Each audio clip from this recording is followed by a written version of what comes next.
Revenue attribution. Don't you just love it? Trying to figure out what channels are actually making you money? What channels are making you the most money? This is the information that we as marketers and business owners need to know, right? But it's also the information that's just a total pain to get reliably. So with that in mind, listen to this. Here at GetResponse, we've just released Revenue Attribution for automation, which means that you can now measure exactly how much email marketing is contributing to your bottom line across the entire customer journey, from automation workflows, autoresponders, e-commerce campaigns, and newsletters.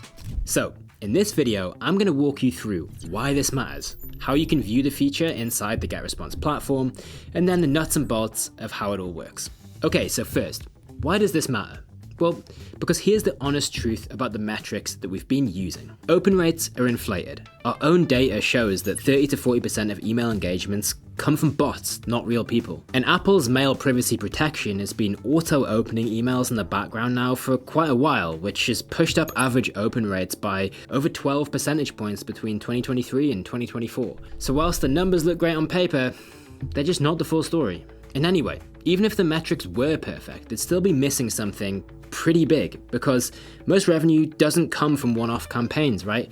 It comes from the automations running quietly in the background. Your welcome flow, your abandoned cart sequence, your post-purchase emails, the stuff that runs 24/7 that touches every single customer. And measuring the actual revenue impact of those, until now, genuinely hard to do. But that's exactly what we fixed. So for the first time, you can now see attributed revenue across your entire email operation.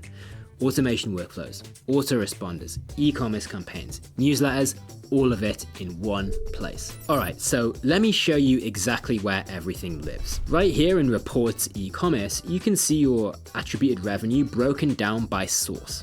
Newsletters, autoresponders, automation messages, e-commerce campaigns, each one with its share of the total, and trends over time so you can see how things are moving. This is the view that changes how you make decisions.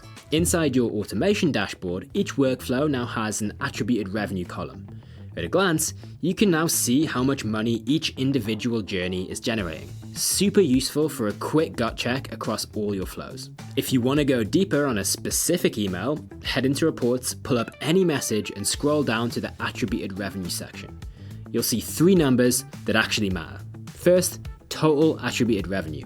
Second, number of orders. And thirdly, average order value. And then the broadest view of all of them, Reports e-commerce.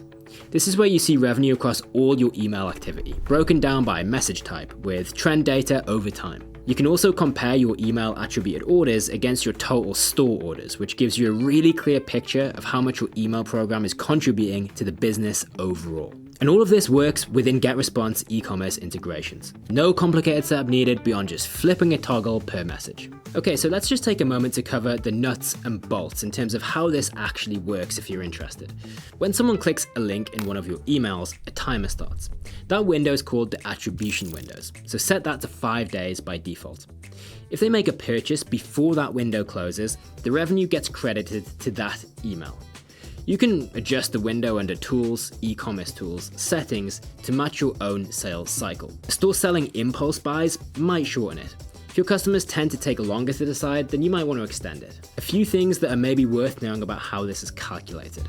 This uses a last click model. So, for example, if someone clicks your welcome email on Monday, then your cart reminder on Wednesday, and then buys from you on Thursday, the cart reminder gets the credit since that was the most recent touch point. A new click resets the window. There's only ever one active attribution window per customer at any given time. And only completed paid orders count. Pending, cancelled, refunded, none of that counts.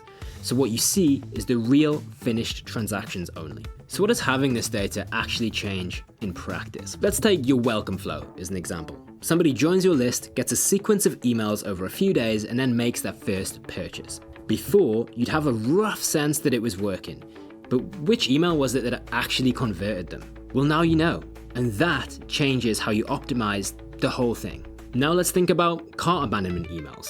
You're probably running 2 or 3 reminder emails, right?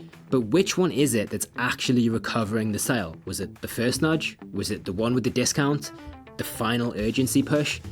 Again, revenue attribution tells you. So you can now cut what isn't working and double down on what actually is. And the one that actually tends to surprise people the most, post-purchase and re-engagement flows.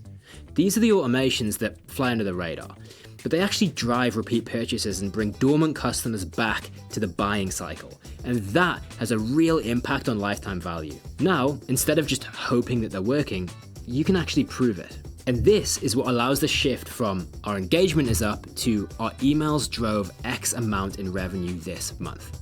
That's the conversation that's worth having.